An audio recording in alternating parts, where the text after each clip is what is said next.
As we're sitting right now, and I'll get a little bit more into this, we've already lost maximum yield. There's no way we can maximize yield at the point we are right now. We've already passed that window.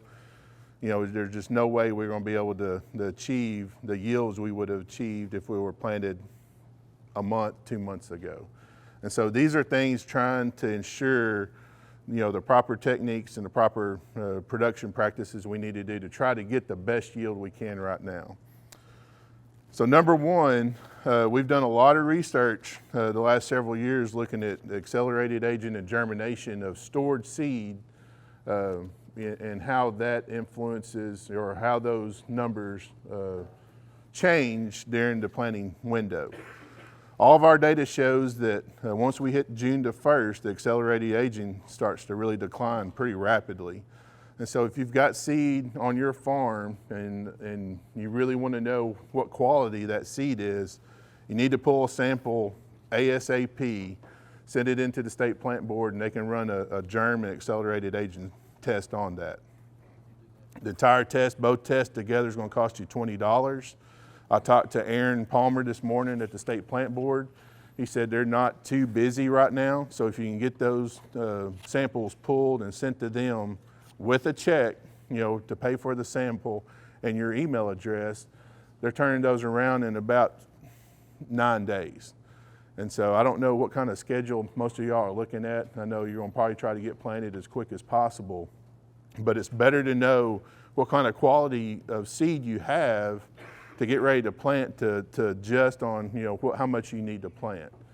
So, you know, if your seed's still at the co-op, you know, I would have them pull a sample, send that into the state plant board to get the accelerated agent and germs tested on it.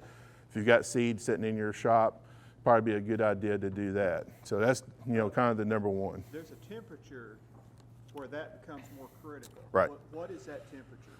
And we're at that right now. So your accelerated, well, your germ is just, you know, how that seed's going to germinate under ideal conditions. The accelerated aging score gives you an indication of how those seed are going to perform under adverse conditions, and that's under pretty dry, hot conditions where we're at right now. Like 95 degrees, 100 degrees? Yeah, I mean, it's all based on soil temperature. So, you know, if your soil temperature gets up, you know, into 70s, you know, 80s, that's where we're really going to start to see a change in your accelerated aging scores. Okay.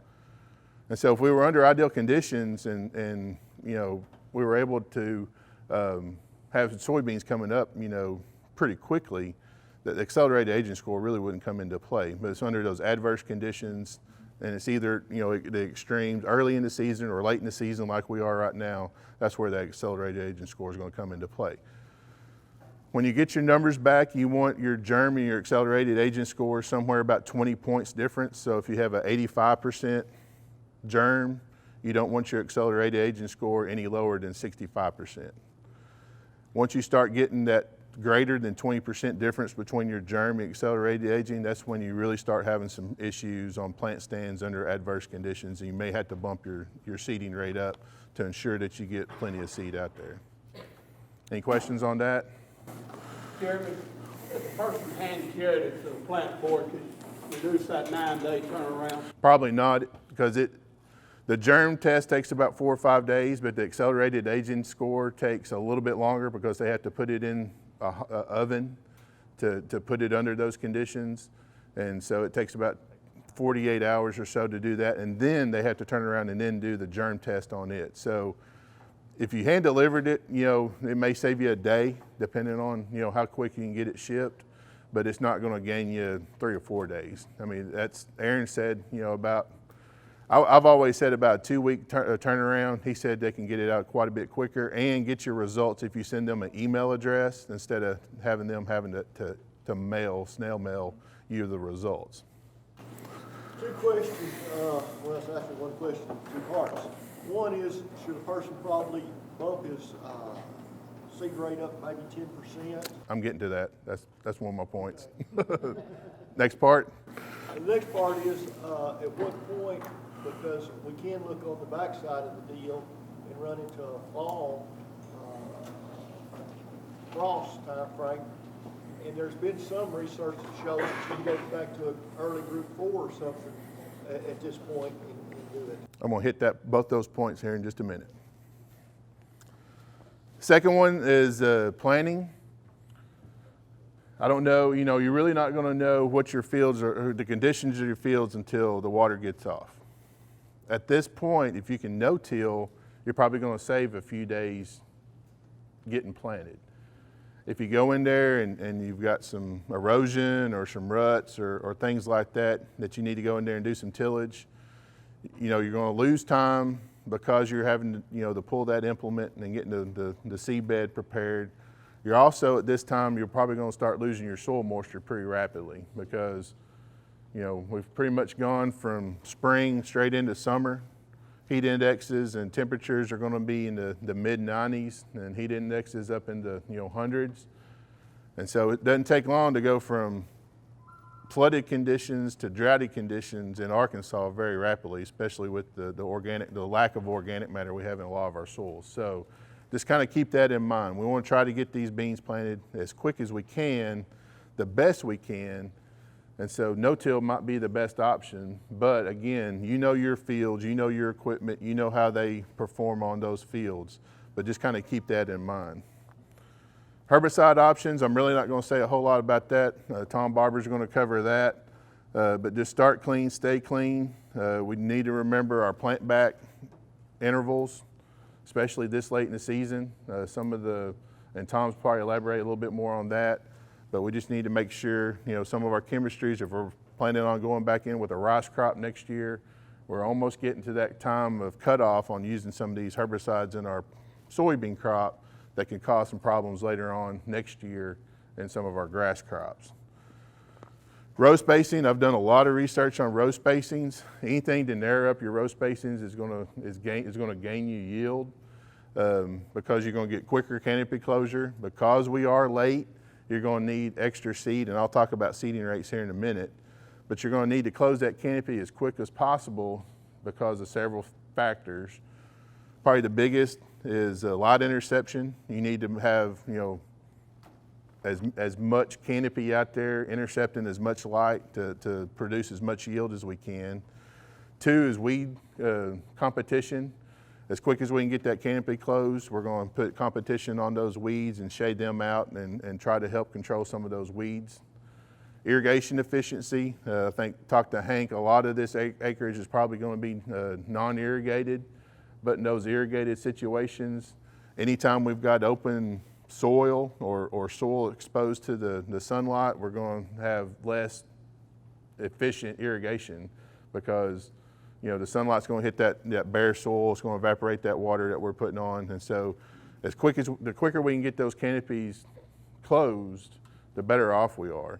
Gus is probably going to talk about on some of these wide rows where we have open canopies, the late season insects come in and cause a lot of problems. So there's a whole host of problems we can have if we don't get good canopy closure, but there's really not a whole lot of disadvantages of getting those canopies closed as quick as we can.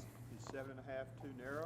Nope, 7.5 is perfect. If you can drill, I would recommend drilling right now, but anything probably less than 30 inches. So if you got some planters, you can kind of manipulate some of the row widths. Twin row system would be a good option at this point. Drills would be probably the preferred. The only disadvantage with a drill is you just don't get the seed placement in the ground as accurate as you can with some of the planters. But I think with the increase in our seeding rate that we're getting ready to talk about, I think we'll be all right in that situation. Next one's seeding rates. Normal conditions, and I've looked at this for the last 6 years with a USB grant looking at seeding rates. Under optimal conditions, we give a range of somewhere between 110,000 to 185,000 seed per acre. Because we are in that late situation, whatever you've been planting, historically, at this point, you probably need to bump that 10 to 15%. So if you've been planting 110,000, you probably need to add additional 10 to 15,000 seed per acre. Or if you're 150, you need to add that extra 10 to 15. The reason is, again, kind of going back to that canopy closure, we've got more seeds out there, we can close that canopy quicker. The more plants we have per acre, since we've already starting to reduce yield, our maximum yield, the more plants we have out there, the more yield we can gain by having a few more plants out there. So keep in mind, kind of on your seeding rates, somewhere, wherever you've been planting, you may need to bump that 10 to 15% just to gain that extra. But if it was me today planting, I would definitely look at the Liberty Link system. You've got more tools for controlling your weed problems. You can go in and have a good burn down, put some residuals, and then you've got at least 2 shots of Liberty in season to control, especially some of these, the pig weeds and some of these other hard control weeds. If you go with the Roundup Ready system and you've got resistant pig weeds, once those pig weeds come up, you really don't have a whole lot of options to go in there and clean those up. So I would definitely be looking hard at the Liberty Link system. If you haven't already got all your seed ready to go, I would definitely look at maybe switching to that Liberty Link system just to give you a couple more options in the herbicide program. Maturity groups, I'm going to spend a little bit of time on this. Dr. Larry Purcell at Fayetteville has been working on a 3-year project, and it's probably really going to change the way we've been thinking about maturity groups for the last several years.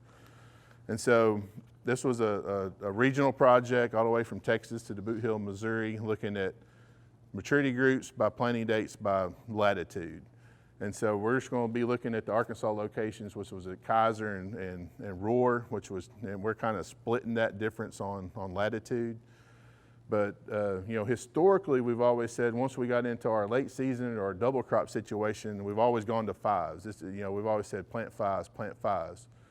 Data coming out of his is saying we need to stick with our late 4s. And we're seeing yield advantages sticking with the late 4s over 3s, 5s, and 6s. And so if you look on the back page, there's a table. It's estimated relative yield for different planting dates. And you can see we've got the Roar location, the Kaiser location, the maturity groups. We looked at 3s, 4s, 5s, and 6s. And starting April 1, you can see the relative maturity or the relative yield at those particular locations or particular planting dates. And as you move out to the right and we get later in the season, you can start seeing those relative yields starting to drop.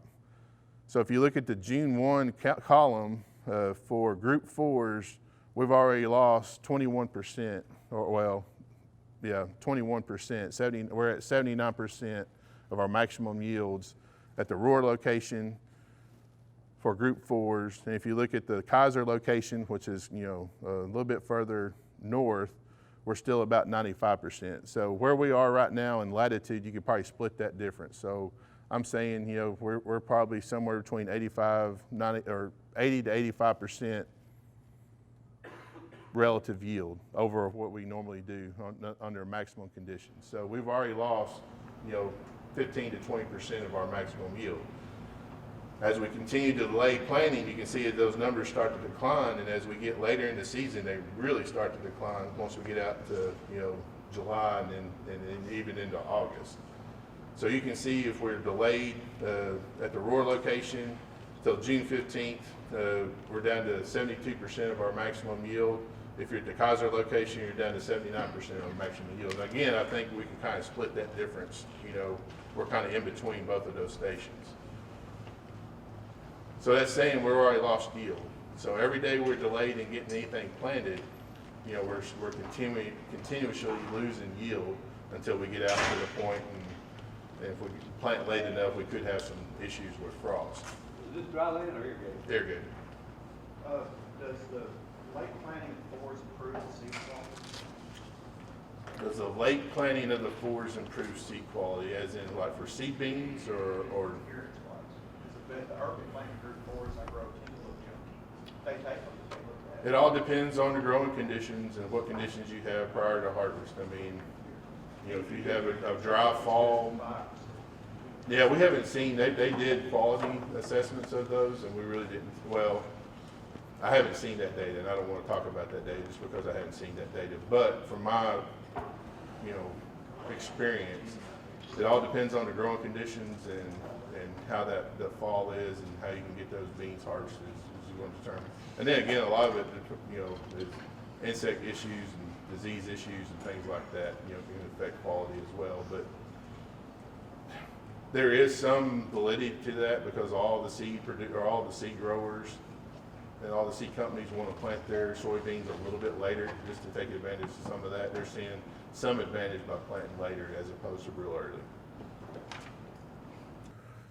Gus is probably going to hit on the insecticide, fungicide. I think we need to stick with those because we can't afford a replant at this point. So you probably need to look at investing a little bit of money on some of those insecticide, fungicide seed treatments. Last point, and I did not put it on this list, of course, I forgot something. We've got 1 year's worth of data showing that inoculants will give you a yield bump by applying them and then planting late. Me and Dr. Trent Roberts, we were hearing some things coming out of Mississippi because of this. They were planting some beans late with inoculants. They were seeing some yield benefits with inoculants planted late. We got a couple locations last year showing that, and that was, at this timing or actually a little bit later. We saw some in June. We had some June plantings. And so you may want to keep that in mind that, under these flooded conditions, those bacteria are probably not going to be very thrifty, and the populations are probably going to be pretty low. And there's, research coming out of the Midwest. They recommend putting inoculants on flooded conditions, and that's typically during the spring if the river gets out or something like that. And once it goes down, the guys in the Midwest go out and plant those river bottoms. So I didn't put that on my list. Of course, I forgot to do that. So you may want to jot that down, that you may want to try to get some inoculants and put on some of these fields just to ensure that you got the proper, nodulation. You need 7 to 14 at any given time, active nodules. If you don't have that, and in some of these flooded conditions, and we don't get good, infection of the roots, you're going to be looking at about 300 pounds of urea at bloom. 150 pounds right before bloom, and another 150 pounds, about 2 weeks later. So you can buy a lot of inoculants and apply a lot of inoculants on seed for the cost it's going to, be later in the season for 300 pounds of urea.